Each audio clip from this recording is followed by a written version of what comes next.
What's up, everybody? Welcome back to the Good Dads Podcast. I'm your host, Gerald Mr. BPOZ Mayes, back as always. And today I have something kind of special.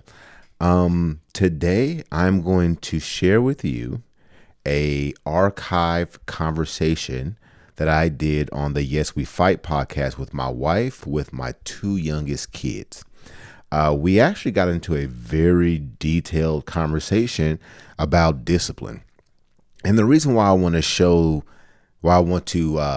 share this episode with you is because yesterday I had a very long conversation with a very close friend of mine, and she and I were talking about abuse and how abuse shows up when the abuse is at the hands of a parent. And she has a very fond relationship as an adult with this parent, but she definitely has scars from what she would consider abuse. And I recently made a decision in my parenting, maybe about 5 or 6 years ago, that I was not going to put hands on my kids either.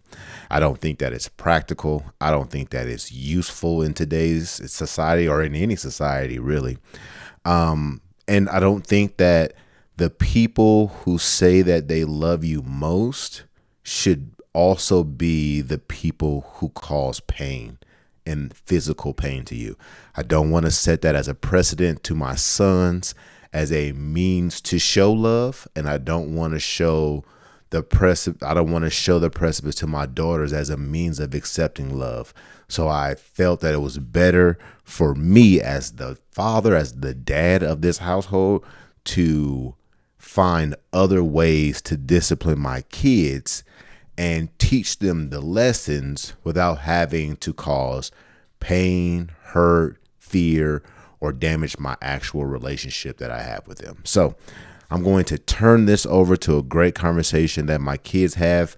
I apologize in advance because the audio was a little bit iffy at the time. It's an old show, so the quality isn't as good until I got this clear picture that you see of me now if you're watching this on YouTube. But the audio as well. My audio right now is probably better than what you're going to hear. So I apologize in advance, but I honestly ask that you hold on and listen to the whole show because it is enlightening. I just listened to it, which is why I'm deciding to share it.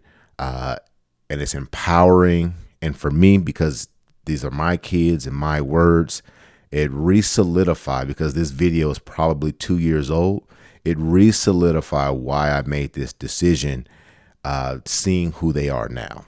So without further ado, I'm going to turn this over to the archived episode. I'm going to turn this over to the archived episode from the Yes We Fight podcast from about 2 years ago. Please enjoy.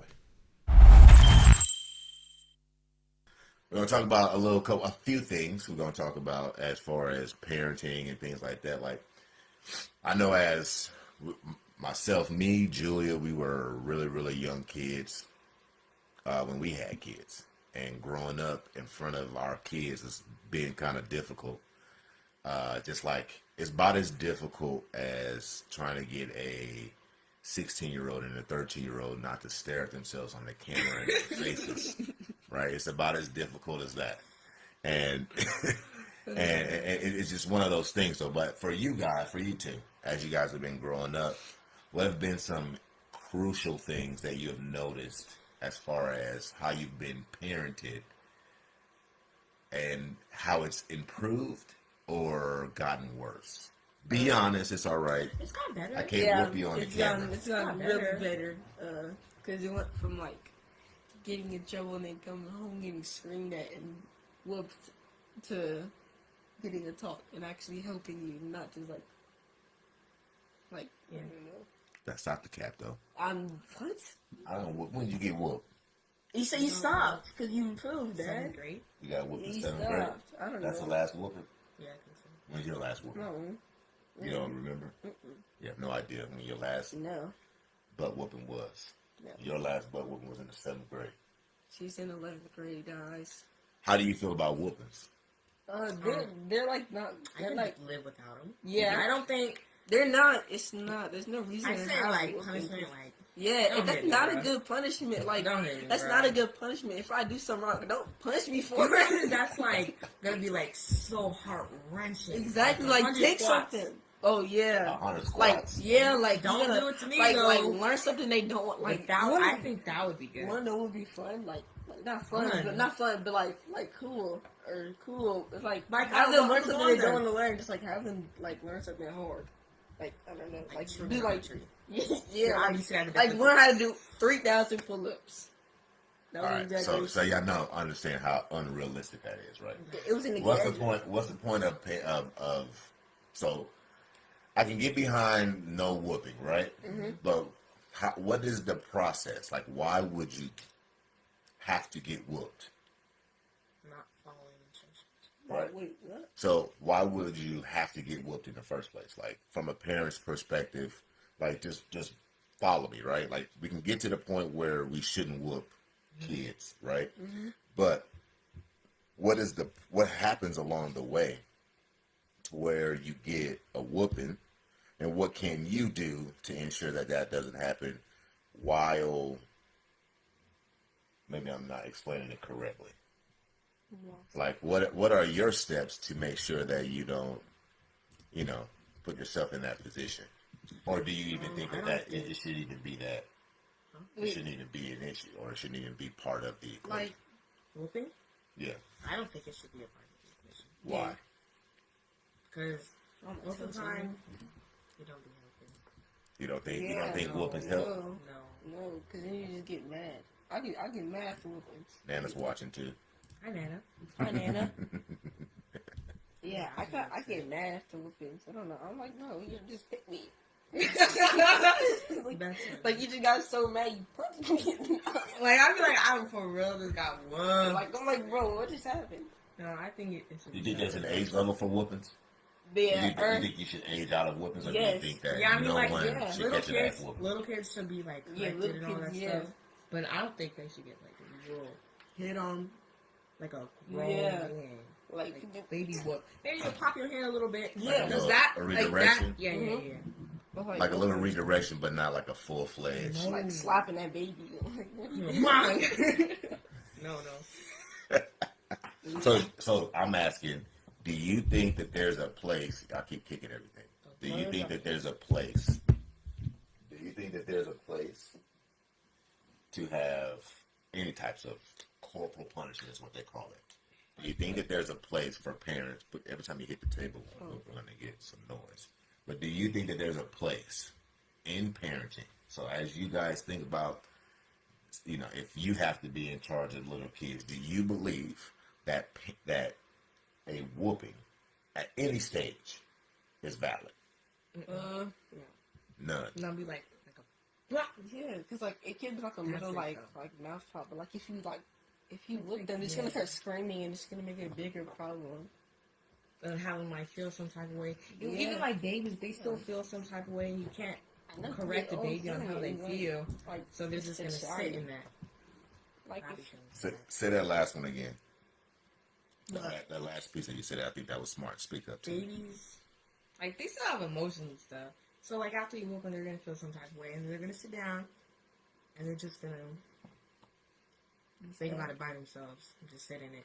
They fester in it and create something out of it. So as a parent, why would you wanna put that on your kid? Is what you're saying? Yeah. I agree.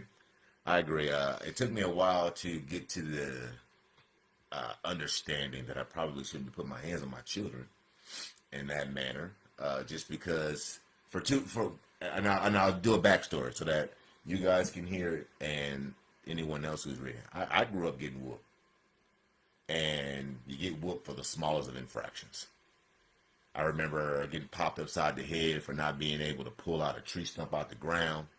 I can remember getting popped upside the head because Michael Jackson premiere video, Remember the Time, came on right after In Living Color. And I said, in the middle of my dad and his friend talking, I said how much I like Michael Jackson, and he told me to shut the fuck up. Popped me upside the head. because kids aren't supposed to be talking, right? And I think my generation grew up with, you grow into respect. You don't earn it. You grow into it. So you could be the dumbest person in the world, but if you're 30 years old, then you automatically come built in with respect that everyone underneath you has to give you, regardless of if you earned it. And that was bed into the way that we were raised. So then when I have my own children, it's like, well, I'm going to do the same thing. But there's still a little part where I'm like, I don't know if this is right, because I'm actually a little bit more in tune to my kids on an emotional level, right? And now I'm like, I don't think that is right, because that's the only way it can stop. And the reason why we're having this show for parents is because most parents, and I don't want to say most, but there are a lot of parents that don't listen to their kids. They don't take what their kids say into consideration, as if they're not human beings. Because at the end of the day, as a parent, the number one of the first things you have to realize is that they are people. They're not children. They're not less than. They're not like prematurely made specimens that haven't fully downloaded the entire program yet. You know what I mean? Like, they aren't that. Like, they come pre-built perfect. An entire person. Yeah. Oh, and just so you know, Julia stepped in. She just came back from dropping off our son.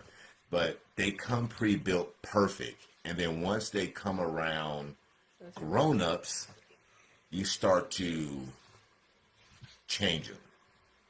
And you start to download your insecurities and everything else. And then once you see your insecurities get played out in your kids, then we try to correct them. I've had this conversation about parenting and about discipline quite often. And I've changed my stance on it a lot. But at the end of the day, here's where I'm at. And this is my own personal opinion. Don't put your hand on your kids. And here's why. One, slapping the shit out your kid because they did something that you don't want to do works. You will 100% correct your kid, and they will not touch that thing or do that thing or whatever it may be that you slap the dog shit out of them for. They won't do that anymore. However, when I took an inventory over my life, I realized that I remembered a whole lot of whoopings, and I don't remember a whole lot of lessons as far as remembering. I remember the ass whoopings, but not the lesson. It doesn't mean that the lesson wasn't learned. It just means that in its place, the ass whooping stands taller, if you know what I mean. So if Layla does something that she don't have no business doing, now pop the shit out of her. Pop out. Right? She won't do that thing again forever. And that will be embedded into her subconscious. But consciously, the only thing she's going to remember is, man, my dad slapped me in the mouth. That ain't no good. So now I have a second problem that I created. What do y'all think about that? I agree. As far as the memories of being whooped, do they outweigh the lesson? Yeah. Yes. Explain. You can't remember like everything that happened in a situation. Mm-hmm. Mostly you remember what happened after, because you can only remember being like, oh, I felt this some type of way, and then I got hit for feeling that some type of way. No. Yeah. That's I wouldn't even remember what I did. Yeah, I think it all. Oh, sorry, son. There you can go. I think it also creates like eggshell walking, because you definitely don't do that thing, but it also creates a heightened sense of what not to do. Excuse me. So like the other day, trying to avoid getting hit, right? Yeah. So like on a small and a completely like different scale. But, like, the other day, the kids were singing so loud. So they were singing so loud. And Gerald from the office was like, shut up. Now, obviously, this is a different scenario. But if you think of something like that where the kids start singing, and then, like, 5 minutes later, she is about to start singing, and then she stops. And it's like, looks around. Now, in a completely unrelatable as far as whooping-wise, but, it's not bad. No, I wasn't right there. Going from this position. No. No, when the kids. Well, I mean. Oh! Can I get to the end? I was not like that. But if something that is really not that big of a deal like that can create that moment of like realization, you have to think of a moment that's really intense, like getting your butt whooped. You have to think of, oh yeah, I'm looking at you guys. You have to, I know, I'm sorry, I'm so used to not being there. I think you have to look at it from that vantage point, because that situation is really small. It's like super small. And there's like a response. There's already a response of knowing like, oh, I'm not supposed to do that. So now quadruple that with something that is intense, like getting your butt whooped. Now the eggshells. Oh, I don't even want to. Now everybody, like the eyes, you create those moments where everybody's eyes start like crunching, looking around the room like, did anybody else see that? Did we hear that? And it's like, whew, okay, press on. So just to, to give you a little. Oh yeah, we got like 4 or 5 situations in there where I've tried real hard not to. Where that stuff is like happening, like the crunching part. Everybody's still on edge about the crunching. So like, I know that's hard. I can hear the crunch. I hear every bit of crunching in this house. It doesn't matter. And I see everybody when they crunch turn and look right at me, and I do this right here. Look. That's funny. I see them. They'll be like this. And then I would turn around and look at them. They'd be like, what? What's wrong with you? Oh, I didn't. The whole time being like this. I just grab my little AirPods, put them in, and call them good. That is. No, I grew up getting whooped. You was about to say something. No, I wasn't. No, you don't want to contribute. No, I was thinking. What you was thinking? What if I did say something? What I would say, but I didn't think of it fast enough. Okay. So, in lieu of corporal punishment, which is physical whoopings, right? What do you think should happen? Wait, what? Like when you get instead of whoopings, yeah. Oh, because I feel like at this stage, and obviously I'm not trying to say that my parenting style is better than anybody else's, but at this stage, I think that kind of ass whoopings are a lazy way of parenting. You know what I mean? Like it just goes right to the easiest thing to correct with it, which is the action, but not the most important thing, which is to create an environment of safety that your kids can make mistakes in. And I think that was a part that I never knew when I was growing up, is that it's important that you create an environment of safety that your kids can make mistakes in. You know what I mean? Yeah, you know what? Life is full of, you're going to make mistakes, and when you're grown, so that you guys understand, you're going to make a ton of mistakes. A ton. And when you're in an environment that doesn't feel safe, what happens? Nervous. No, that's a good one. You lie. Oh, yeah, right? Protect. You don't call when you get too far into a situation, right? You don't have a place, a way that you can retreat back to and say, hey, I need some help because I went too far in a conversation, or I said this, or I said that, or whatever it may be, right? I did all of those things, but I don't feel safe enough at home to where I can go back and ask for help. And I think that's what ass whoopings take away from us as parents. What y'all think? What does it take away from y'all as children? Like not whooping us?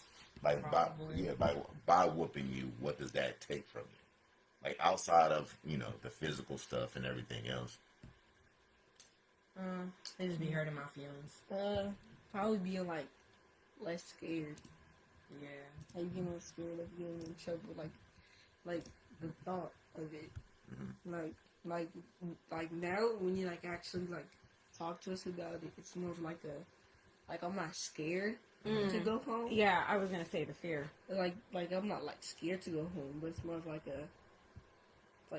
I'm not like as scared as like, I don't know what I'm saying, bro. No, I get you. Like when you're like whooping us, it's like if I'm at school and I get in trouble, more irritated. And like when I'm at school and I get in trouble, I'm like, yeah, I already know he's gonna whoop me when I get home. So it's like, I guess the only thing I think about all day. So like, it's like distracting you from doing other things. Okay. Now I will say this though. The way to remedy that this way. Not get in trouble. To not do it. Yeah, that thing. And I think that's the one thing that I never want parents to stray away from. There still should be some punishment.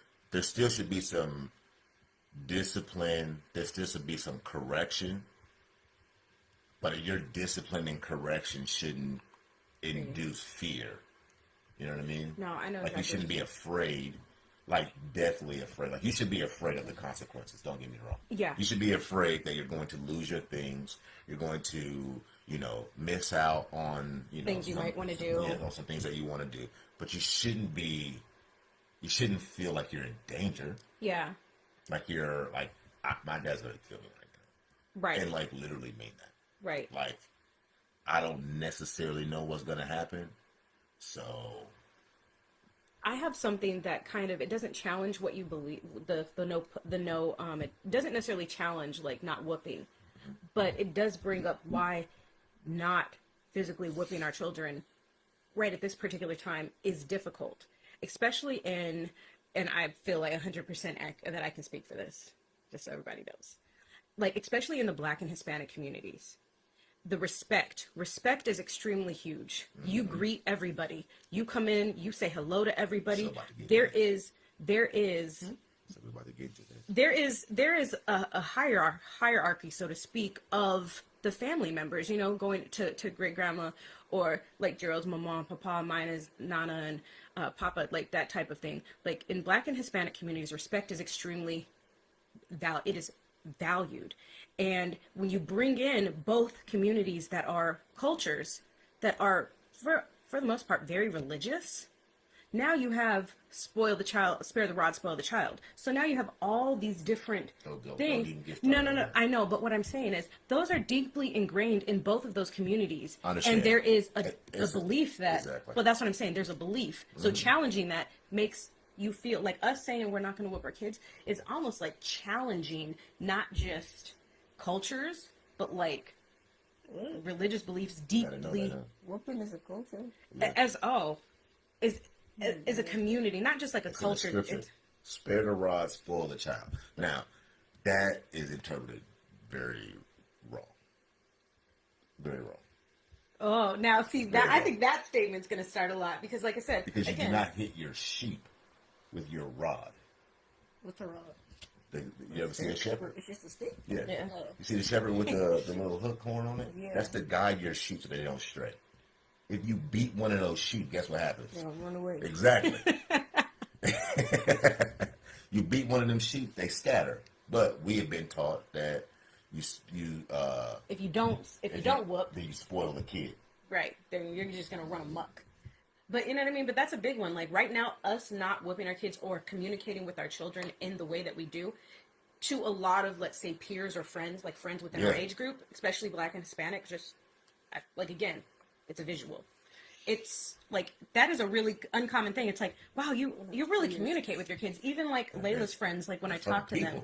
Yeah. The kids, Layla's friends will be, I don't know if you've got that, but like Layla's friends, like, well, the girls, it's different with the girls. Like, the girls talk and it's like mom advice, but I digress. The point is, it's like, wow, you communicate with the kids. Like, wow, you talk to your kids, and it's like, I talk to them. So I think even in that respect, we're kind of changing the idea of, because it's a cultural thing too, right? Black and brown communities are teaching their children to conform, right? They want us to be in line. They want us to not ruffle any feathers. Yeah, that could stem from fear too. Yeah, it's all slave mentality. You know what I'm saying? You get beat and you stay quiet. Yeah. You know what I mean? Like, the easiest way to navigate life is to stay quiet, and that is not the case. So although it is the long way, it's the right way. I don't like arguing with 16 and 13-year-olds at all. And there is a huge part of me that wants to say every time, shut the hell up. And I do sometimes when I'm tired of it. But that's not because I'm the parent. It's because it costs to be the boss and nobody else got dollars. And that's it. Sometimes I always tell them sometimes it's a no, and you just have to accept the no's. And I don't have to give it. I feel like Beyonce, like it's like I never said yes. Too, right? It's like you open up this door and you're like, hey, everybody can have a say, and then it's like. You bring it. Let's bring it back. Everybody can't have a say because everybody don't got the tools to accomplish it. So the McDonald's money. We're gonna limit this to only a handful of says. Right. But I get it. I think choices. I think the biggest thing that we've learned is for you guys is you guys are smart. Oh. And it's easier to navigate your smartness when y'all trust us than it is on the backside. Where you're out there being smart, because that can be mischievous, but you don't know the difference because you don't trust your parents enough to ask. Right. Mm-hmm. Right. So for you two, because I know you guys' lives, and this is all stemming from me, has changed because I've changed over the last 2 years. What has been the biggest change for you two in dealing with me and my newest change over the last 2 years? You want to go first? No. You going first? Go. Talk it out more. I talk it out more. You don't just get to like yelling. Like I don't just get to yelling. You could like actually learn something from it. Who? Like in the situation I instead can learn of something. learning. Them. Yeah. Like in situation instead of afterwards. Right. That's a good one. Yeah. Because it's the afterwards. I think that's what I usually do. Is I blow my shit. Right. And then I come back and apologize and correct it. And then it's like, yeah, that's good the first time or the second time. But like, brother, you always blowing me. Right. Always losing your shit on me. Like you can't just keep apologizing for the same thing. Right. And then kids don't get the same. Like, if kids speak up or if kids ask questions, it's viewed disrespectfully. And that was no different in our household for many years. 100%. So it's like, they ask a question of, like, I don't understand, or why is this a thing? And then it's like, Shut up. Go do what I say. So, and I want to point out that just as hard. Reworking that takes time, too. Yeah, we still have remnants. Oh, sorry. Go ahead. I think we still have remnants as a family of learning how to communicate, or still, like undoing what we created as parents. What we created as parents as far as the discipline and then the arguing over the discipline. People, please discuss how you would like to discipline your children. Yeah, no shit. That's probably been the most cause of arguments in our marriage. Disciplining, parenting. Yes, we fight is on the backbones of discipline. We fight about discipline because that is the place that you will fight at anything. It doesn't matter if you have a friend and you have to take care of a dog. Yeah. You two trying to merge your mindsets together to come to do one task is difficult. It doesn't matter if it's parenting or buying a house or starting a business or anything, right? Mm-hmm. And for Mom and I, you guys were our everything. Y'all were the thing. Yeah. So we argue immensely on that process. And ultimately, Mom was right. Mom was right in the beginning. I was right in the back end, and we flip-flopped it. Right. But I want you guys to know that, and I want everyone else that's watching to know this one thing. If you don't take anything else, take this one thing. That in order to have successful relationships, that means relationships with a friend, with relationships with your animals, if you love your animals, your children, your parents, and everybody else, you have to first create safety. Yeah. Because if that animal isn't safe, it won't listen to a single command. Right? If your puppy is afraid of you, then it won't respond. If your children is afraid, then they won't respond. And that's physically, emotionally, and everything in between. Safety is the most important thing that you can provide anyone that you care for, not discipline.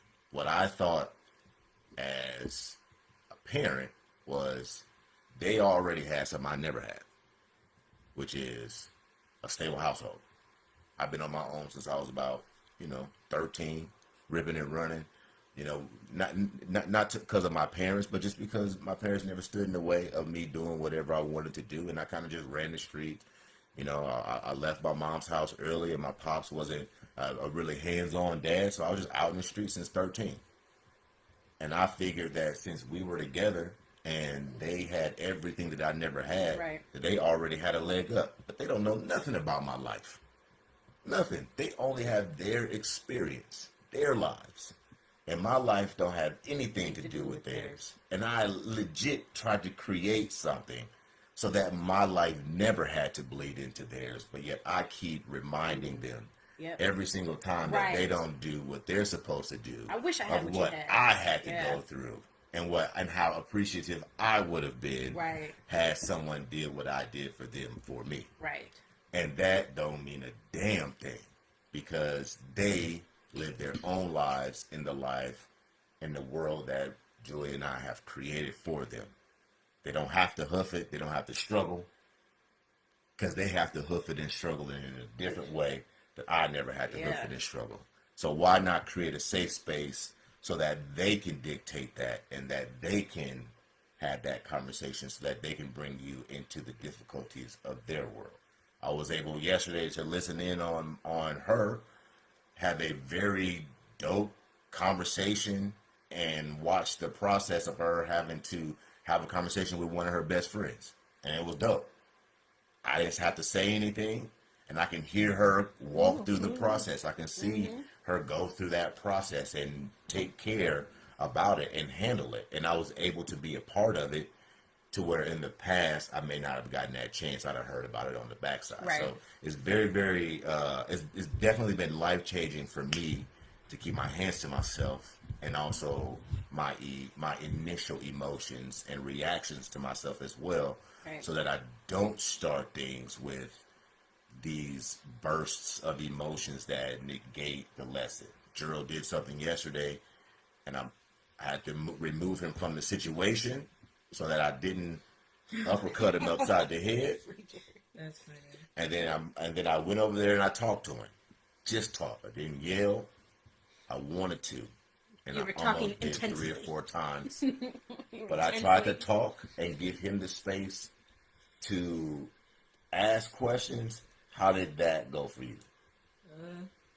It went normal. It went normal? That's just what you usually do. You're just used to it now? I think, but one thing that, Is that so different than before? How would it normally go? Probably would have grabbed me by my shirt, told me at the car. Yeah. It would have And left killed. you there. And left you at the house. Right. And then mad the whole day. And it would have killed. Yeah, It would have killed everything, but it didn't, and we were still pressing and shopping. And that is the key. At the end of it, is the goal. The long-term goals for me are a lot more important than the short-term goals. Yeah. I much rather have a great day than to teach him a hard lesson right now. Right, with all 4 He's of our going to be children. with me for the next 5 years. I got a lot of time to teach him a lot of lessons. I don't got to do it right now. Even them, like, they get on my nerves. Trust me when I say, they get on my nerves. They talk loud, they yell, they scream, they make these weird-ass noises from everywhere. It is annoying as shit. But dang, I can't just offload that, because some of the stuff that they do on a Tuesday, because I'm not stressed out and I got all my work done and made a little money, I'm cool with the screaming. Right. And there's some days where I've been slaving and didn't make a single dollar. I'm a little irritated, and now here they come. Can I get to the yeah? Like, shut up. Like, shut up. Dog. And I'll just be in there laughing, and so it's. Well, let me go ahead and bad. make a couple $1,000, and maybe I'll be in there. Get to the yeah. Too. So, and it's important not to. And it's important not to, like, allow your own personal sways of your feelings and emotions to dictate how you respond and act to the long-term desires that you have with your family. Right. So I appreciate you guys. You guys did a good job. I know No, you guys thanks for kinda, filling in. You kind of fading out on me a little bit. No. Y'all good? Y'all want to keep it going? No. Yes. Yeah. No, I mean, We're almost yes. done. We're not gonna be too long. Maybe about 5-10 minutes. Anything else you want to add to this conversation? You know, I think that one of the biggest things is, as parents, when when we don't react initially, like we give the opportunity to like create that space. You know what I mean? Like as parents, even that parenting starts with self. Yep. Even that. And I always like to tie it back to the self because we talk about that all the time. Gerald and I talk about self all the time within our relationship. Side note for 2 seconds, our marriage and our relationship and friendship, all of it, didn't really start becoming healthy until 2 years ago. And until we until we went to self. Like, and it went through various stages of unhealthy. You know, like the kids might remember all of like the fussing that happened between Gerald and I. But before, like it went through various stages of like unhealthy because there was not a lot of self going on. But, you know, it takes maturity and growth. Yeah, I think you learn that you're arguing for self. You're arguing for yourself. And you believe that is self-worth, the arguing for yourself. Right. You believe that is self-help. You know what I mean? Yeah. So I get what you're saying. My kids can't look at the camera, so they keep looking at themselves. So. I am looking at you. And I need you to look at them. No, but No, yeah. I get exactly what you're saying. Yeah. I mean, everything kind of changes because honestly, I think 2 years ago is when I realized how my impacts alone has impacted the children. And that was enough to change. But it's funny because it's like I didn't think that before. But also at the same time, there's a lot happened. I wrecked my car. Mm-hmm. There's a lot of crazy stuff happened. Yeah, I mean, I think, you know, on the brink. Drinking. It was on the brink of. I think once I stopped drinking, everything changed. You broke your car? I mean, that's true too. I think that. I was drinking. I think it really starts unraveling. My buddy died from COVID. My Marine Corps buddy. And I went out to celebrate with him, and I don't remember making it home. And when I walked outside, the front end of my car was smashed. But I'd already sent it to before y'all even got up, it was already sent. Remember that blue car I had that I was driving around for a little bit? Oh, yeah, I think I see that. Yeah, that's what happened. It was for like a month or so that you had that car. I think you know, I think unfortunately. 2 years ago or something. Yeah, it was a while ago. I think unfortunately, like. It was 5 days before my birthday. Yeah. Oh, yeah. February 24th. Yeah. That's true. A lot of things happen. You got to change. Yeah. So, but yeah, at the end of the day, you know, and we don't want to take up no time. We also don't want to make these lies longer than what they need to be. So we can end it with some simple tips, you know. Do your personal work first. And once you become a better person on the inside for yourself, then it makes being a better husband, parent, brother, father, everything else better. Because I'm not just a better dad, but I'm also much better, you know, being engaged with my mom and my dad, my siblings, a better communicator and all of those things. Because I never realized how little I communicated. Like I just do my thing. I put my head down and I work and that's it. I don't, nothing. Just stay out of my way and we're good. And people care about me and I care about them. And the worst thing that could possibly happen is that I leave this world and I leave a bunch of people feeling like I didn't care about them, because I do. So if that was my goal, then why not make that the primary focus of everything that I do? That's how I changed it. It was, I want the people who I love to know that I love them all the time, so that if I discipline them, then they first know that I'm disciplining them only because I love them and care about them. Not trying to discipline them and then wipe it up with the fact that I love them, because I went too far on the discipline. And I think that was that was the biggest turnaround for me, was that they need to know I love them, and I don't want to insert anything into our dealings with. I don't want to insert anything in our dealings that would take away from that. So with that, we'll let it go. I hope everyone's Thanksgiving was amazing.